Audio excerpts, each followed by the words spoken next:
Yeah, we kind of mentioned this one on the show last night with Ronald Kabang, but it opened -4, and now we see it as high as -7. The Mavs did play last night. They lost by, I think, like 15 points. The Lakers, it will be their fourth game in 6 nights, but they still have the rest advantage.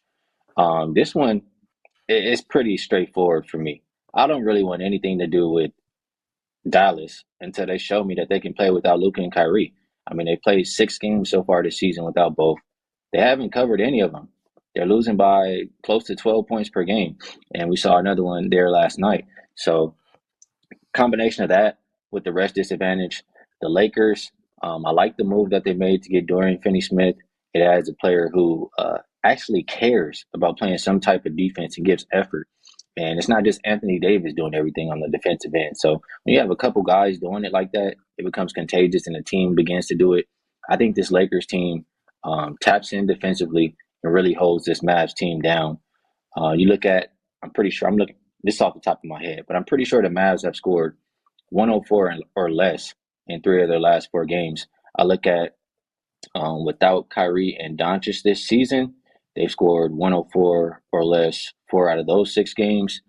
I would be looking here. I mean, I know you're getting the ass end of the line for a better term, but either Dallas team total under, I see a 106 right there, or Lakers are the only way I can look in this game. The Celtics have been really good off of a loss. Like, once somebody punches them, they come back and show a certain amount of focus. And this Celtics team, they can really lock up defensively versus anybody. That's the difference in my mind between the Nuggets and the Celtics.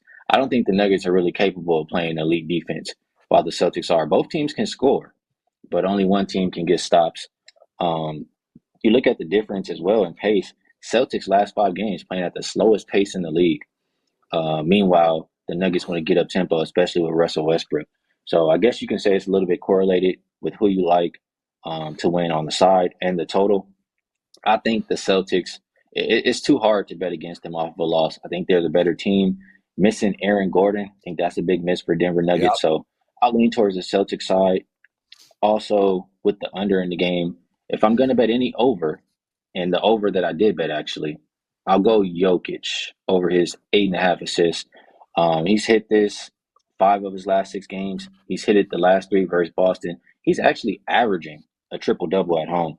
And he's just a matchup problem for Boston. That's like the one guy they can't defend one-on-one. So I see them sending double teams trying to get the ball out of his hand, and he has no problem sharing the ball to the open man. So Jokic over 8.5 assists is my best bet for this game, and just to lean towards the Celtics in the under. All on the regular board. Start off with 603 over 135 Kent, Northern Illinois. 659 over 140 Michigan, UCLA. And 648 under 152.5 Auburn, Texas. 2 signs for you, 637 Cincinnati plus the 6 and 664 Boise State minus the 7. I want to take Pitt so bad here, Prez. I got this Pitt shirt at Pitt Duke last year in Pittsburgh, a game that Duke won by 1,000,000. If you look at the other meeting, the one down in Cameron Indoor, Pitt won that game, which is where the game is being played tonight. So I guess I'll tell you the reasons why I'm not betting Pitt, even though that's really what I like in this spot. My number likes Pitt. I got this around 12.8. So at 14.5 or whatever it is right now, I lean Pitt. But man, Prez, they were up on the scorer's table last year after the win, taunting the Duke fans. Like, you got to think that the team and the program remembers that and might be out for blood a little bit. Duke, a month ago, I would have bet Pitt in this game. Right now, Duke just looks like they get better every time they step on their floor. Their defense is awesome. So, a couple things for Pitt here that could really help them out. Ish Leggett came back last game. If they get Damian Dunn back, he hasn't played since November. That would be big for Pitt. Let's put it this way. If I was going to bet this game, it's Pitt plus the points all the way. Duke could take some money. So if Duke gets bet up, there is a point where I would have to jump in. If this gets pushed up to 15 and a half, 16, I might have no choice because my numbers would like Pitt that much. Right now, it's just a lean for me. But I do love this Pitt team. I've said from the beginning of the year, I think Pitt is one of the dark horses in the ACC. And now you start to look at some of these other ACC teams. Pitt's right in the mix, and I wouldn't be surprised if they put up a good fight. Yeah, it seems crazy, but my number likes Auburn, even with the fact that they're a 10.5 point road favorite. I've had Auburn power rated number 1 all season, not even close to a big enough edge for me to get involved there and lay those points, but certainly enough for me to not play Texas. That being said, I do think you could see some points here, Prez. I lean toward the over. Over the weekend, total disappointment from Texas. Played just such a bad second half against Texas A&M. Ended up losing a game by 20. They lost a game by 20, Prez, over the weekend, where Texas A&M went 2 of 19 from 3. And Texas still lost that game by 20.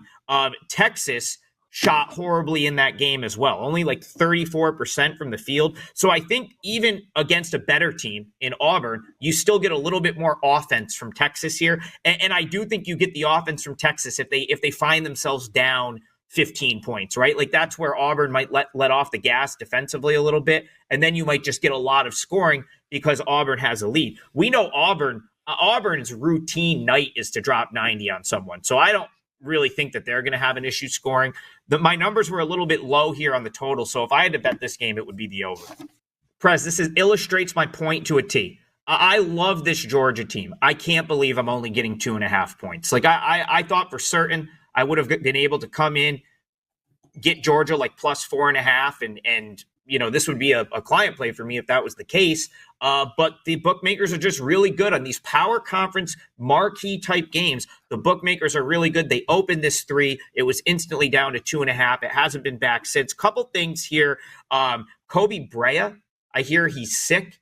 If he misses for Kentucky, like that's Georgia plus 2.5 becomes a pretty good bet if that's the case. And you got to wonder, Prez, when one dude is sick, are 5 guys sick? These guys are in close quarters. They practice together. They play together. If one guy is ill at this time of year, how many other guys are battling that on the team? So that's, in my opinion, a big red flag for Kentucky.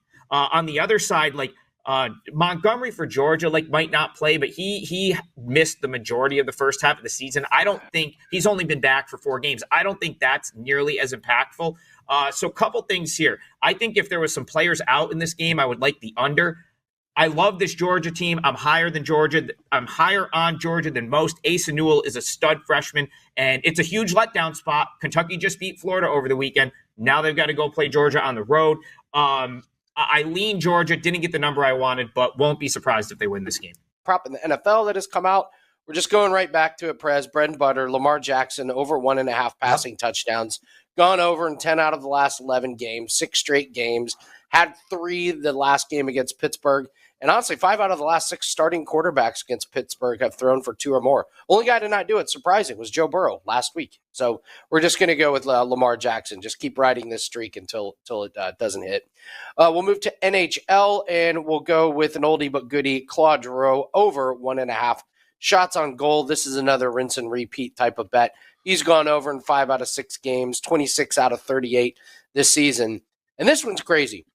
Gone over in 12 out of 13 games against the Detroit Red Wings. For some reason, he just loves firing away against the Detroit Red Wings. So you got really good form on this play. You've got a good history against this team.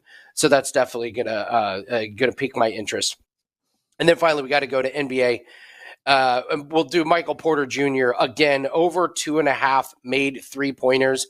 This is a play that hits when Aaron Gordon is out of the lineup. 6 straight games that Aaron Gordon has not played. Michael Porter Jr. has gone over this. He's averaging 7.2 made 3-pointers in those games. He's shooting 53.4% in those games. So I'm getting volume. I'm getting good quality looks. I'm getting a high percentage of makes. And when Aaron Gordon is out, his shot attempts go up. So we got to play Michael Porter Jr. over his threes tonight. Anyway, before we get into that, I want to make mention again, I've got an unbelievable promo up for all of you guys. You can get my NFL season, the playoffs, the entire playoffs, right up until the Super Bowl. You get it all for free. It's $149. It's yours free. All you have to do is buy my NHL month. That's $179 for a month of my NHL. You get my NFL for free. I'm on a 12-2 NHL run. I'm on a 14-2 NFL run. So when we look at the Toronto Maple Leafs, I'm always looking to bet them under. It seems counterintuitive as this team has so much scoring up front with Austin Matthews and Marner, Nylander, Tavares, Matthew Nyes now is playing lights out. Pacioretty is playing the best hockey he's played in 3 years. Max Domi is scoring. McCann is scoring. This team has a ton of scoring up top. With that said, they're 18, 20, and 3 to the under this year. So they are playing to the under, and they have gone under in 3 of their last 4 games. Since Craig Berube took over, this is a team that is playing more of a north-south style hockey. They are dumping the puck. They're doing that dump and chase. They're playing more of a neutral zone type of a trap. They're not playing that cycling 5-man unit that you saw under Sheldon Keefe, that you see the Colorado Avalanche and the Edmonton Oilers play. Subsequently, it has tightened up their defense. This is one of the best defensive units in the league, a top 3 defensive unit. And we can see this even of late. Sure, they allowed Boston 4 goals. Other than that, Philadelphia, who they just played, put up 2 on them.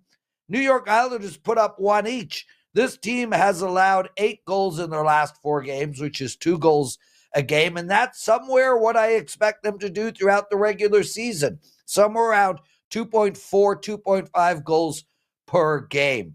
Now they're playing Philadelphia tonight. And although Philadelphia is 21-18 to the over, this is a team that was going over more at the beginning of the year than they are now. If you follow John Tortorella, the coach of Philadelphia, and all the teams he's coached in the past, this is a guy like Craig Berube that wants to win low-scoring, tight-checking, slow-paced hockey games.